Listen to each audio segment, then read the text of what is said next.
Lou, so tell me about this piece that you got here on the easel. Yeah, this is another one of those kind of morning landscapes, street cityscapes that I've been doing lately.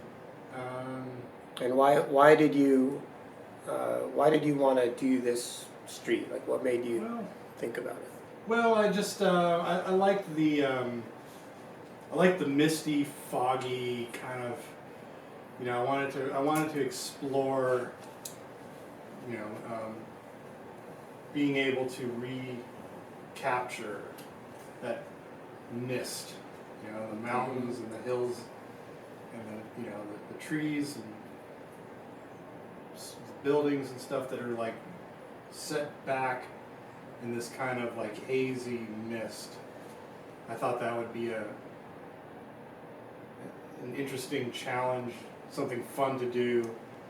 Also, I wanted to do the mist, you know, and create that kind of effect using just opaque paints rather than doing like a glaze over something that was opaque. I wanted to kind of create that effect, just almost like in a blending or a mosaic way, blending with like kind of mosaic approach, if you know what I mean. Mm-hmm. Whereas sometimes I'll paint something and then I'll kind of glaze over it to set it back in the distance. Whereas this time, I'm just starting like this color, this sort of blue-gray.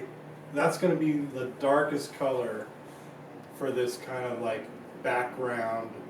So that's my goal with this piece, is to get the effect of distance and mist and fog, whatever you want to call it. But through using just like an opaque approach. Okay.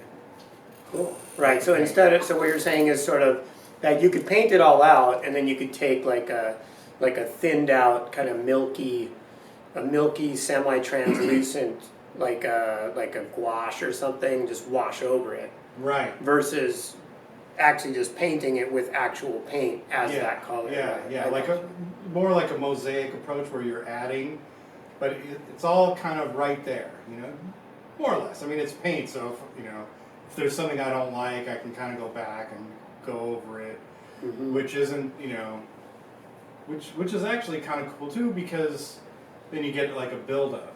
You know, I like it when paintings get thick and start to look worked. You know, and have like this kind of like you're accruing all this texture and work, and so in a way you can't go wrong. You know. And I notice you're using a brush on this one. Are you going to palette knife this, or? Well, this, yeah, I mean, I use a combination. The sky was actually palette knifed. Oh, okay. That's the palette. Okay. Yeah, I had like a kind of lighter gray. Right. And then this sort of phthalo white, and then I just kind of scooped them up. Right. And just ran the palette knife across. And I might go back and kind of do some things with it, depending on whether I like the mood or not. And sometimes I like to bring, the background into the foreground, and using the palette knife is kind of like a nice way of bringing them together. Right. So I've noticed that a lot of your stuff sort of has this, like there's not a lot of like really bright sunshine, beach, sort of, I don't know, the stuff that you might see on a, I don't know, sort of like in a tourist spot or whatever, like your stuff has more of a kind of an edgy sort of a, like a grayer tone. A lot of the stuff is more grays and more pastels and things like that. Yeah. Why do you think that is, or is there a reason? Is it just? I don't know. I don't know if there's any. It's not like a thought out reason. I would just say maybe because the other artists that I'm influenced by and that I like aren't necessarily like bright color artists. I mean, color is important to me. I like, I'm not like one of these guys that's not into color. I'm into color, but I just like things more subdued. So that when Like I like to subdue things a lot, actually, so that when there is some color, it really stands out. So I'm more into contrast, I guess. Okay. You know, but I'm not against color. I'm more limited. I like to limit my color. I'm not a guy who. There are artists who like to just go full bore. You know, just like they use every color. You know, bright reds, bright blues, bright oranges, bright. You know, but I'm more into like strategic color, I guess. Right. So that like if you might use some, well, like that bartender painting. Mm-hmm. It's like it's very subdued. I'd say that's very subdued, and even the red, like it's but see like there's not a lot of like high chroma, high saturated color in it. So that when you see color, like in the shorter bartender's shirt, yeah, like that really stands out, even though that's not even a pure red. Right. That's like a Venetian red, but it stands out as like a red because everything that surrounds it's gray and umber, dark, and so yeah, I guess I'm more of a strategic color guy. Right. I like the contrast. It's like you can't have the loud unless you have the quiet. Like I want, when the color happens, I want it to kind of be important. To be an accent. Okay. Yeah, like it'll just have more of an effect when you see it. If you're not going great guns, it's like you're with like all at the same time. With highly saturated colors, it's kind of like, in a way, they kind of dull your senses. I think if everything's just bright. Mm-hmm. No? Could be.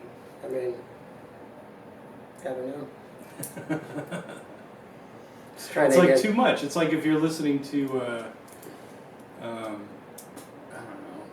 Like metal or just something. Like, just straight metal. It's all loud. If it's all loud and all fast, it just starts to sound like a vacuum or something. Yeah. Especially that kind of metal. Yeah, I know what you're saying. It's just like, it's kind of monotone. And it's actually been proven too that beings experience things in contrast. Yeah. And Alan Watts talks a lot about that. Where he talks about how you can't have this without its background. Right. Because if not, everything blends in. What is this? Is this a circle or is it a hole? That whole thing.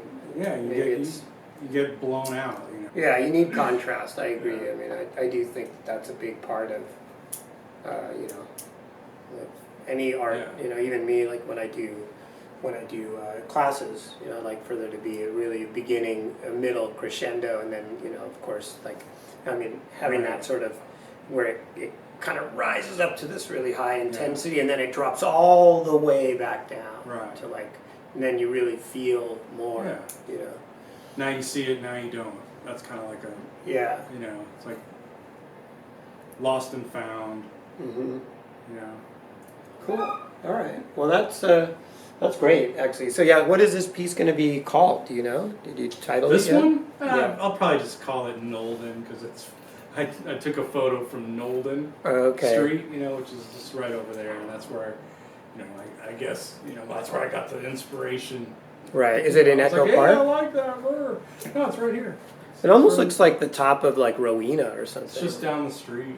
Okay. No, it's right here in Highland Park. It's like I usually find myself kind of, because you know your way around. It's almost like the back of your hand, and so you're not necessarily like paying attention to every street. You're just you can really look, you can really see. When you're just sort of, it's like walking down the street in a way. You can really take in your surroundings, and if you're of the mind to be inspired by something, then you're probably going to be inspired by something right in front of your face. Take something that's kind of mundane in a way, but make it important, because it's important. I think if you can see the beauty in something that's not like that somebody else might just take for granted, then I think then you have to bring it to a point where maybe you can make somebody else see the beauty in it.